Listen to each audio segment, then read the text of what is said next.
45 साल का बेटा अपने बूढ़े पिता के साथ शाम को घूमने निकला। बेटे ने सोचा अब घर से बाहर आया ही हूँ तो क्यों ना किसी अच्छे रेस्टोरेंट में पिताजी को खाना खिला दूं। दोनों बाप बेटे एक अच्छे से रेस्टोरेंट में जाते हैं। पिता इतना बूढ़ा होता है कि बेटा उन्हें हाथ पकड़कर रेस्टोरेंट के अंदर ले आता है। बाप ये देखकर बहुत खुश होता है कि बेटा उसे सबसे पसंदीदा रेस्टोरेंट में लेकर आया है। किसी वक्त बाप इसी रेस्टोरेंट में अपनी पत्नी और बच्चे के साथ खाना खाते थे। बाप खुशी में अपने बेटे को बताता है कि ये वही रेस्टोरेंट है बेटा जहाँ मैं तुम्हें और तुम्हारी माँ को लेकर आया करता था। बेटा कहता है कि मुझे याद है पिताजी, और इसलिए मैंने सोचा कि आज इसी रेस्टोरेंट में खाना खाया जाए। बेटा अपने पिता की पसंदीदा डिश यानी कि शाही पनीर ऑर्डर करता है। दोनों खाना खाना शुरू कर देते हैं। क्योंकि पिता बहुत बूढ़ा और कमज़ोर है, कुछ खाना उनकी कमीज व पैंट पे गिर जाता है। ये देखकर रेस्टोरेंट में सभी लोग उस बूढ़े पिता को घूरने लगते हैं। सभी सोचते हैं कि इसे खाना भी नहीं आता, लेकिन उस बूढ़े बाप के बेटे को कोई फर्क नहीं पड़ता। बेटा बड़े आराम से अपना खाना खाता है और अपने पिता के खाने का इंतजार करता है। जब पिताजी अपना खाना खत्म करते हैं तो बेटा बड़े आराम से अपने पिता का हाथ पकड़कर उन्हें वॉशरूम ले जाते हैं और कपड़े में जो लगे दाग को साफ करके आते हैं।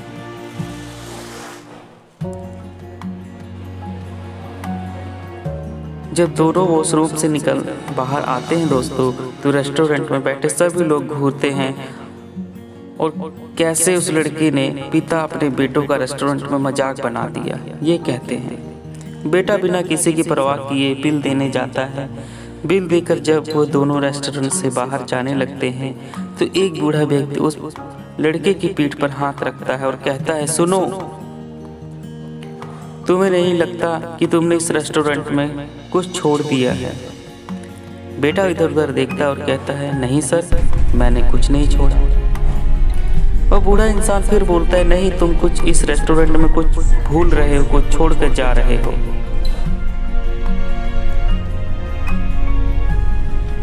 बेटा कहता है, नहीं, मैं कुछ नहीं भूल के जा रहा हूँ, मैं सब कुछ मेरे साथ है, मैं तो कुछ भूला ही नहीं।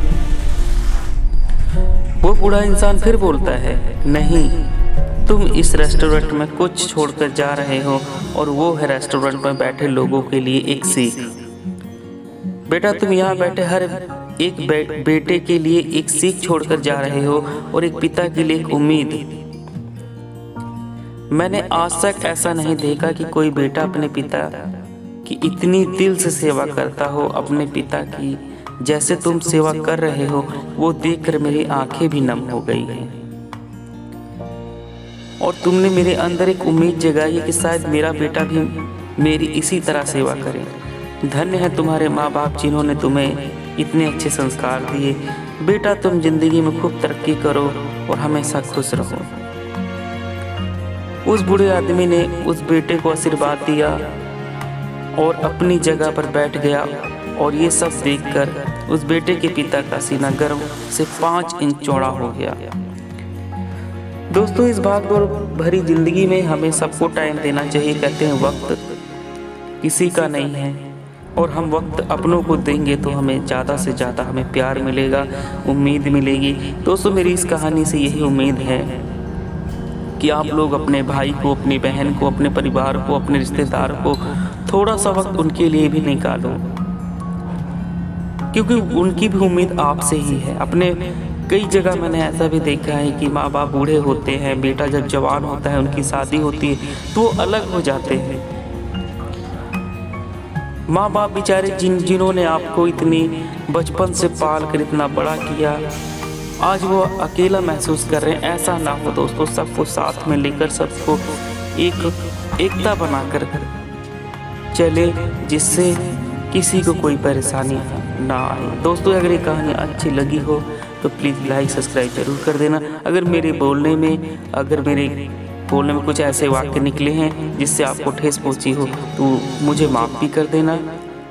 और चैनल को दोस्तों सब्सक्राइब लाइक ज़रूर कर लेना। मैं आप लोगों के लिए ऐसी मोटिवेशनल वीडियो लाता रहता हूँ। जय हिंद, वंदे मातरम।